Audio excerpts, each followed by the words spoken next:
for me, when it started to happen to me, you start to just, your mind races all the time. You're constantly thinking. You're constantly in the past. What's the future? What am I doing right now? Why is nobody here? Why am I not there?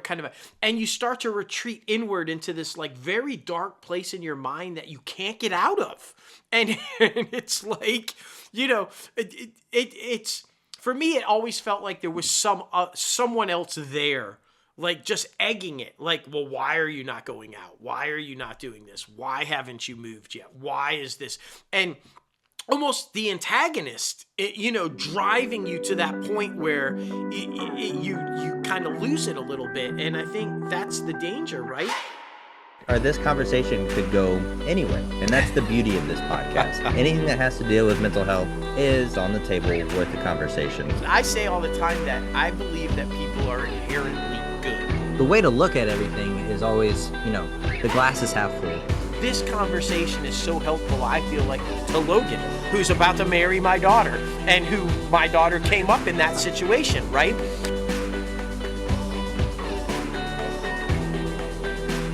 Hello, everyone. Welcome back to Everything's Okay, a mental health podcast brought to you by Crazy Aunt Media.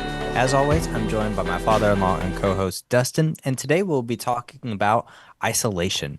Being isolated from your family or being isolated from the real you that you are chasing to be. There's so many different variations of isolation, whether that be people isolating themselves from you or you isolating yourself from other people. So it's going to be interesting to dive into all the different ways that isolation plays into our mental health today. And I know both of us, you and I both, Dustin, have played both sides of the isolation game. Yeah. I mean, it's a really personal subject for me. I mean, one of our upcoming films deals directly with it and was inspired by my own, mental struggle with isolation for a little while. It's, and you bring up a good point of, either isolating yourself or others isolating you, or, but there's also, I feel like, these things and the advent of gaming, online gaming, and streaming, Instacart, Amazon, you literally don't have to leave your house anymore ever if you don't want to. And I think that's really dangerous because people fall into that trap of isolating themselves from society. It's like, I don't have to leave, so I'm not going to. I don't have to go shopping. I can just have it shipped. And while that might seem really cool at first, right? It starts to get a little bit of quiet. You're eliminating the noise. You're just kind of controlling the chaos. And that's all good.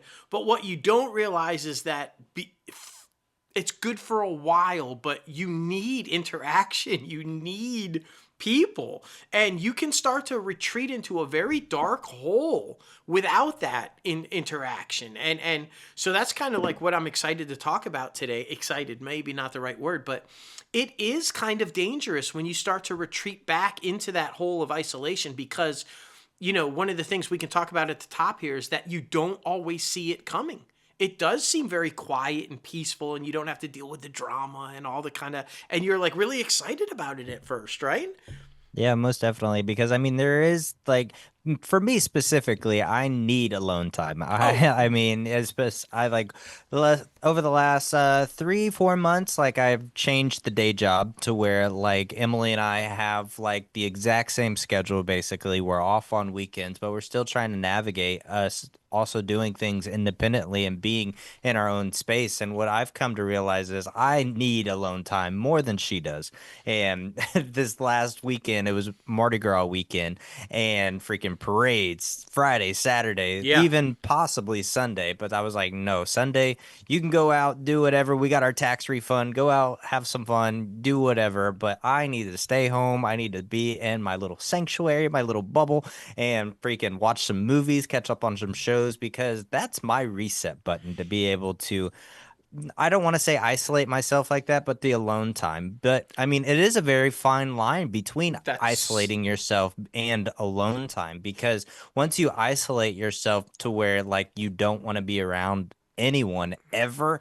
That's the problem Yeah. because then you start to feel lonely, but then you don't know why you're lonely, but you don't realize that you're pushing people away and all of these different things. And I mean, it adds up. It's like a little building block. You look at Legos, it's like little Legos stacked on top. One action is another Lego stacked on top of Yeah. another. And it just adds up to where you don't even realize that you've pushed people away and you're by yourself now. Well, and there's a big difference, right? Like you said, that fine line between alone time and isolating yourself from others. That there's a big difference there. Just like there's a big difference between being alone and feeling lonely.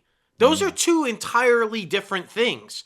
A lot when you're taking your alone time to reset, to recharge, just to step away from it for a second, right? You're not lonely. You're just enjoying that sanctuary of being alone and recharge.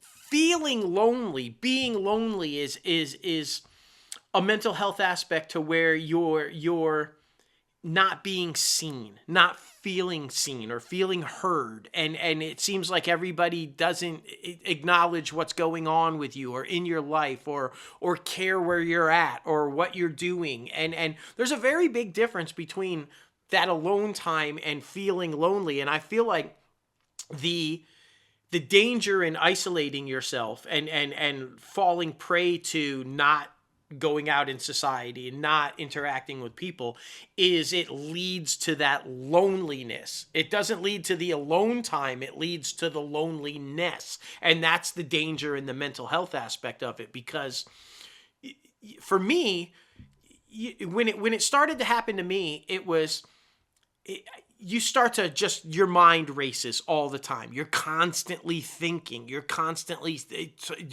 in the past. What's the future? What am I doing right now? Why is nobody here? Why am I not there?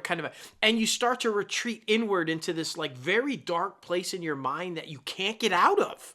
And, and it's like, it's for me. It always felt like there was someone else there, like just egging it, like, well, why are you not going out? Why are you not doing this? Why haven't you moved yet? Why is this? And almost the antagonist, driving you to that point where you kind of lose it a little bit. And I think that's the danger, right? And again, it's not knowing the difference between choosing some alone time and being lonely, diagnosing that actual loneliness, because there is a key difference, and that's the warning sign. If you're not catching it, that's when the trouble starts. There is a little instance too where I feel like some people get into ruts where they're Yes, like going through their day-to-day routine and not even like trying to change it up a little bit to where like they're not necessarily even thinking about whether or not they're hanging out with other human beings or not. that's right. And this is also kind of a taboo thing, but it heavily plays into the idealization or the growth for young men, but especially when it comes to pornography and masturbation. I feel like that can also lead to being isolated and being alone to where you don't even really understand what it means to be with a significant other when it comes time to make love. So that's also a point that I feel like not a lot of people talk about, especially young men coming into society, especially like you said earlier, phones and technology is such a big thing right now. VR headsets. I mean, it gets to the point where it's scary because there's that human interaction isn't there anymore, and you start to retreat into your dark room or into the room and just shut the door always, and then you don't grow out of that, or at least you don't grow out of that as quickly as you should. I mean, everybody's, process is different, obviously, but there are certain comfortabilities that I feel like do limit your growth as a human being. And like I said, when it comes to young boys and young men who are, inevitably going through puberty and, figuring out their bodies and falling into the trap of relying on pornography and masturbation, I feel like that can limit them developmentally wise because that's not necessarily what that experience is like. That is like a theatrical experience when it comes to sexuality. And I think it holds a lot of people back. I mean, you Well, hear about it all the time. Like Terry Crews, a well known actor who talks about who was addicted to pornography and how that held him back in his marriage and him progressing moving forward. So it's an interesting thing to try to navigate. Well, it's more dangerous now than ever before, with isolating yourself in that manner, especially for, like you said, with young men, because when you hit puberty and you're starting to go through that change, and it's all about validation.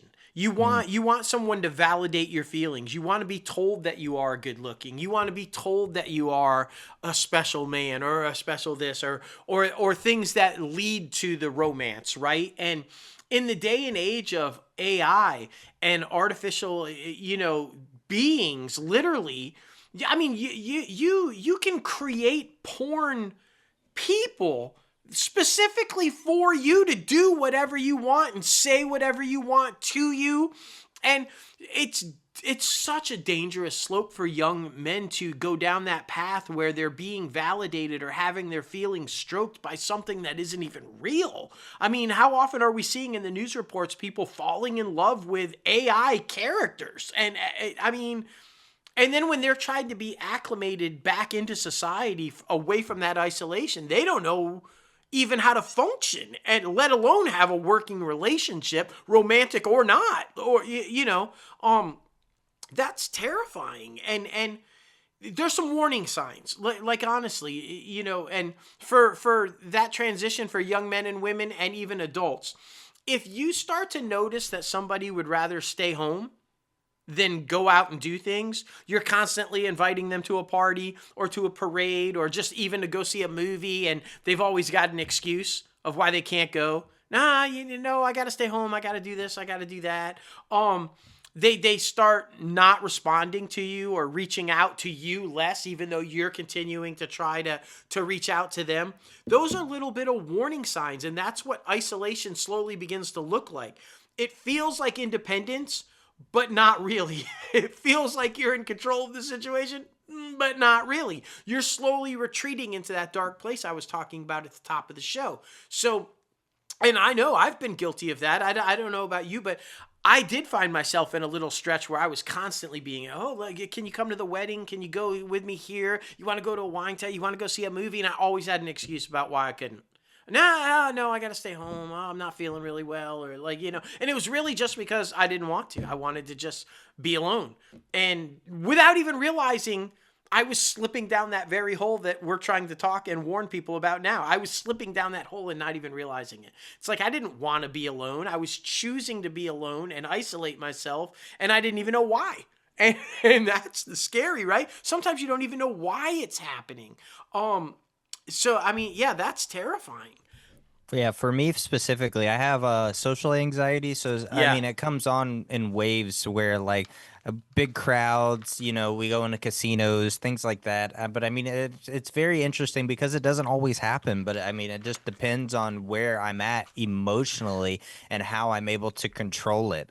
So that it's something that I've noticed throughout the years, and I've gotten way better about it now. Specifically, I mean, since we started this podcast, like being able to go to concerts and go to different things and just enjoy life a little bit more, be a little bit more sociable. But especially if you are socially anxious and a little bit loose with your emotional imbalance, it can definitely play a role in you isolating yourself and wanting to stay home, wanting to stay away from everyone. And I definitely feel like, once you figure out your tricks and your tips and things like that, it definitely helps you moving forward. But you also have to figure out your triggers because once you figure out your triggers, you can know how to combat that isolation that you put yourself in.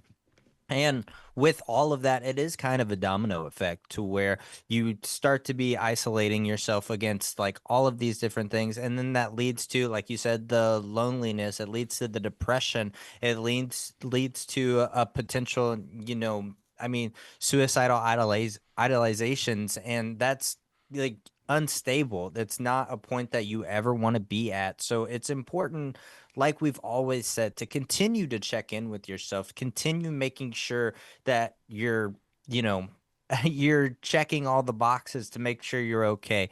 Like last week, I really didn't do a lot when it came to either the podcasting, when it came to the filmmaking stuff, because I was a little overwhelmed. I was a little like off imbalance wise. And, I was like, I'll do a little bit, but I'm not going to push myself to the limit to where I'm like, okay, this is where, I fall off or this is where I Right, burn out. right. No, it's taking those little steps back or those little steps forward to help you, whether that's just going for a walk, whether that's just going to eat out in a public place with a friend or two. It's all of those little things that definitely add up. And like physical touch, fresh air, feeling the sun, the vitamin D Yeah. actually helps your mental health. Like, so it's those things that help you moving forward so that you don't feel like you have to isolate yourself in a dark room, because that is a big thing that plays into, I would say, Gen Alpha, I think it is. They don't necessarily think about outdoor activities, and Well, then they yeah, sit that's inside and scroll on their phone, play computer games, play console games, and that inevitably has them worried about what life is going to be for them. And if they just do those small things, it would help them in their mental stability in the team long run. building. Team building. Yeah. They're so isolated and so in a consolidated structure that when they are in the workplace, they prefer to work alone in a little cubby because they Yeah. don't know how to be a part of a team or interact. It's no, this is my space. I'm comfortable here. I think too, one of the early problems that I ran into, a year ago or so is, we have very public personas. We do very public things, and I feel like a lot of times I'm like this overly exuberant, happy person. I've always got the big smile. I'm the life of the party. Everybody comes to me like, "Oh, you always seem so happy." Yeah, yeah, yeah. And I started to fall into a trap of I would come home or I would leave wherever I was at, and I would feel like, do they even really see me? Or are they only seeing the persona that they're used to or expect me to be? But are they actually really seeing me? Because they never ask me actually how I'm doing or are you okay today? It's, oh, you're always so happy. What?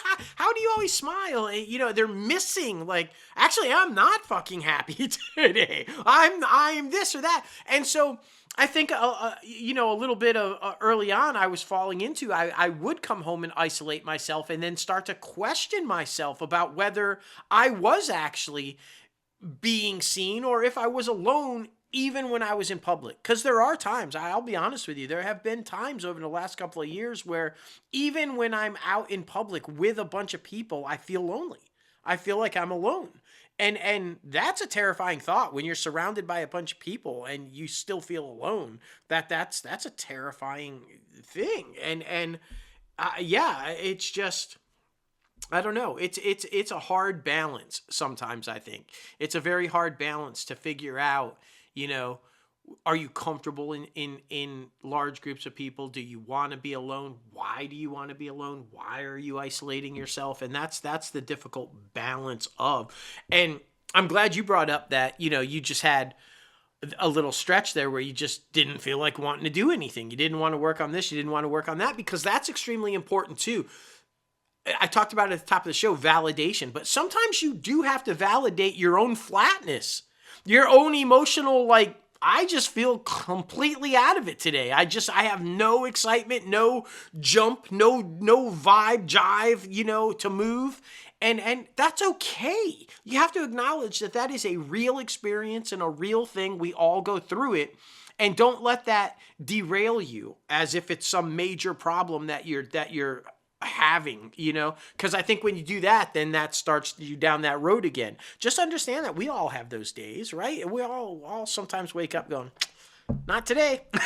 I have those all the time. Yes, that's for sure. And I mean, even some listeners out there of the podcast have those days. We have a few emails that we want to discuss. And the first one, the subject line, I don't feel lonely, but I don't feel much. Mm, Now, we're going to be talking about trying to validate their emotional flatness with that real life experience. The question is, I live alone and I spend most of my time by myself, but I don't feel sad or lonely, but I also don't feel excited or connected to anything. Is this just adulthood or is just something off? I definitely feel like it's a lot, right? I mean, once you become an adult, you do start to, accumulate all of these different responsibilities that no one really prepares you for. You kind of just have to go into the deep end and see how you float. So I mean, I will say the older you get, the more you get better about, maintaining your mental health with maintaining all of the different responsibilities and juggling all of the yeah. different things. But it is important to know that everything comes in waves, everything comes in phases. So it's not always going to be forever that you feel like this. And it's one of those things to where you have to realize you're not the only one who feels this way because life didn't come with a handbook. Life did not come with a guide of this is the step for A, B, and C, and this is how you find the equation. Right. No, it's something that everybody has to walk their own beaten path and figure it out and figure out what's best for you. I think that's the biggest thing too, because like all these people give their advice and like what works for them, but you have to figure out what's best for you. And that takes time, that takes effort, and that means putting in the effort and the work to figure out what's best for you specifically. Yes, my spiritual mentor uses that very phrase all the time. You've got to do the work, right? Can't just say it. You got to do the work. And sometimes the work isn't easy. Sometimes the work is scary, but you got to do the work. The most important thing to remember out of all that, though, is it doesn't mean you're broken if you're Hmm. not if you're struggling. Okay, you're not broken. You're just human. You're just human, not broken. So, and listen, a little sign that I found myself saying all the time that really was just a trigger and a call for help that was kind of being ignored is, I'm fine.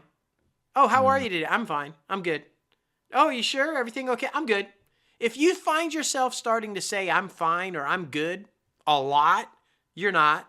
And that's okay. It's okay to know that you're not okay, but you got to be aware of that before you allow that to take control of. And that kind of plays into what I want to talk about a little bit about what I was talking about just a few minutes ago about that validation and not being seen, if you will. It's so important to be recognized. If you are going through life and feel like no one is seeing how you react to certain situations, nobody's noticing mood swings that you're having, nobody's acknowledging, wow, you've come such a long way. You've really grown over the last year. So if nobody is reflecting that back to you, if nobody is acknowledging you, that can seem very lonely. That can seem like you're in a place of isolation, and this is one, like we talked about at the top of the show, that you didn't choose. This is a sense of isolation that you feel like you're being put into instead of choosing it. And that's hard sometimes. And sometimes it comes down to like what you were talking about. It's just busy lives. It's not someone not seeing you. It's not someone not acknowledging you. It's just someone not having time that day to reach out. And that's okay, and that's a part of the work there too. It's like, man, I had a really shitty day, but you know what? I'm just going to call or text and see how such and such is doing, just to let them know I'm thinking about them. That's work. And sometimes you're not always able to do that. And that's okay. That's okay too. You can't punish yourself for not being able to do that. But I think though, validation is so important. It's so key to avoid isolation and to avoid that sense of loneliness. How many times do you hear us say it? You can change somebody's life just by acknowledging them. All they might need that day, the difference between jumping off a bridge literally and ending it all, or turning their life down a path of just living their dream, is you acknowledging them and saying that you see them on a bad day. A simple, hey, how you doing today? Or can I buy you a game changer sometimes. And so that validation and acknowledgement of just being seen is huge. And I think that would go a long way in helping prevent so many from going down that path of isolation and loneliness, honestly. Yeah, most definitely. I definitely feel like that's something I struggle with. I always need to be validated. I Right. feel like, I come from a family of a lot of siblings. I come from a family that was a broken home. Mom and dad were obviously not together. And so it was one of those things where, like, I felt like I was always getting lost in the shuffle, to Yeah. where, like, I did feel isolated because there was always so much going on. And that's nobody else's fault. My parents were trying to do the best they could with 5 kids on one side and 4 kids on the other side. Like it was a lot going on. So it happens to where, like, those people that are in those situations get lost in the shuffle to where they don't feel seen. And so that's why, like, I've had countless conversations with my wife where I'm like, just acknowledge something small. I don't care if I just did the dishes, or because I'll do the same for you. Like, I'll say, like, just acknowledge, like, whatever I do or whatever you do, we just acknowledge each other for every little thing. And so that we go not feeling unseen and not feeling isolated, because sometimes people even feel isolated in their marriages, to where, like, No, yeah. one side of the marriage feels like, they are doing everything and trying to keep the house afloat, when the other side is also doing so much at work, to where those two sides aren't communicating, to where they both fall through the cracks, and then they blame the other person without just having conversations. Having conversations is so important, and leaving things out of the unknown, I Well, think, is so detrimental, because there's so many things that happen that plateau. They get so far up there, and your anger rises, your resentment rises, and then you're like, okay, this person doesn't even care, when this person is actually focused on so many other things. when So it's important to have those specifically, conversations. specifically in marriage, because when you reach that point of isolation where you feel isolated and alone and not being seen and not being validated, what do? You look for it. You go find it. Someone that sees you, someone, and we all know the path that goes down. That's never Hmm. good, right? If you're seeking outside validation or outside, affection of being seen inside a marriage that you're feeling isolated in, that's all kinds of danger and never ends well. Um, but say you have isolated yourself, be it you self-induced or you feel like you've been isolated, but you're ready. You're like, I really got to change this. I got to turn around. I got to shift the conversation. I got to get back out there. That's not always easy either, okay? And sometimes, like, we had another email that comes in, and it's great. It touches on this. Says, I know I'm isolated, but the idea of even reconnecting feels overwhelming. It's not that I don't want people, it just feels like it's too much effort now. And what does that mean? It is effort. You're exactly right to feel that way. It is effort to reacclimate yourself into a group of people. So when you have become used to only this self, right? It's like you do experience anxiety about re-entering the social aspect of communicating with people. And you have to understand too that it's not going to happen overnight. You got to let that go. Reconnecting with people is not an overnight, like, boom, I'm back. It's a process. You've got to let people in. You've got to decide who you want, who you don't want. How much do I want to reacclimate, and how quickly do I want to reacclimate? And then give yourself permission. We talk about this all the time too. Give yourself permission to be slow about it. No one is saying, hey man, you got to get back out there. What the fuck? Go out every night. Go do this, go do that. No, like you said, everyone is different. So you have to acclimate at your own pace to get back into the world. And reaching out doesn't mean you don't want connection, right? If you have a hard time reaching out, doesn't mean you're not wanting that connection. It just means that unfortunately you've been isolated for such a period of time. You've kind of forgotten how to communicate and reach out. And that's going to take some work and effort to figure that back out. The start would be putting that down. Just saying, make that eye to eye contact, face to face, reaching out. But yeah, I just think it's really important when talking about these subjects, mental health in general, just to realize that however you're feeling, is okay to feel that way. It's okay to feel that way. Angry, sad, lonely, excited, anxious. No, they're all normal feelings that we all deal with every day, and you can't put yourself into a corner or a box and say I'm the only one, cuz or that there's something wrong with you, cuz you're not, and there is not. It's just normal.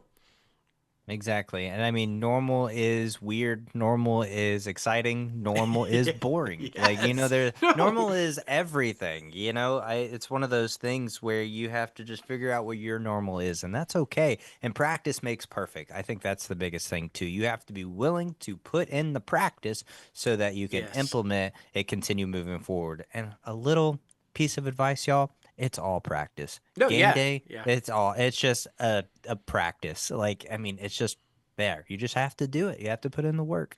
Isolation is beyond or is often a byproduct of survival, not failure. Yeah.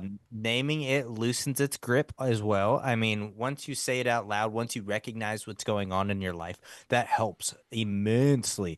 And then wanting connection doesn't mean rejecting the life that you also built. So be sure not to sacrifice yourself to put yourself in different situations. That Always alone be, time, right? Doesn't yes, mean just because you want to reach out and connect with somebody does not mean you have to give up your alone time. And there again is the knowing the difference between wanting to be alone and being lonely. exactly. Exactly. And I mean, just because your life feels quiet right now, you're not alone in that. A No. lot of people are going through the same thing. So don't feel like this is the end. Don't feel like this will be forever. Because, like I said earlier, it's a phase. Everything goes in waves, and you will just ride that wave, and you will come out on the other side better with sunshine on your face with that vitamin D that we all need. That's right. And man, oh man, that's what's most important. But yeah, we covered a lot of topics when it comes to isolation in this We episode. I did. mean, marriage, masturbation, like, I mean, a lot, man, a lot. But I mean, that's what's beautiful about this podcast. We are here to talk about a subject, but then all of the bubble instincts, all of the bubble pinpoints that happen within that subject Because when it comes to mental it's health. all connected. All connected. Literally everything is connected. Every aspect of life, mental health is connected. It may be the first time in the 3 years, 2.5 years that we've been doing this show that we mentioned porn.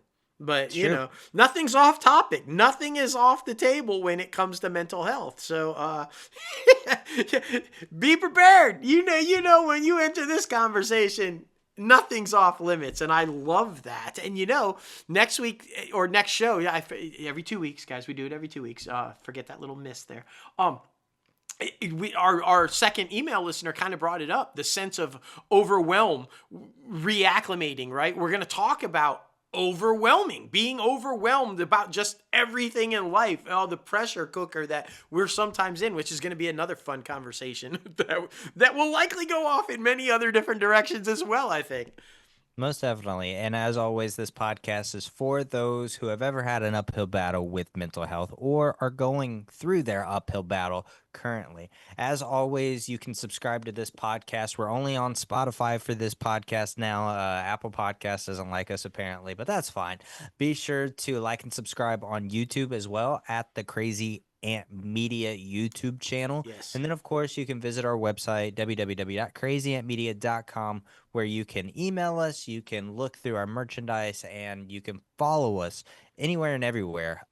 So yeah, be sure to do that. And then always feel free to reach out to us personally on social media through email, anything like that. We are here to have a conversation.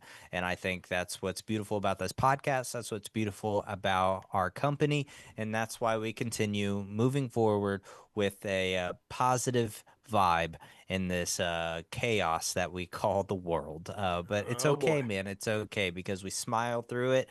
We preserve our energy and continue moving forward. That's right. And as always, everyone, remember that everything's okay.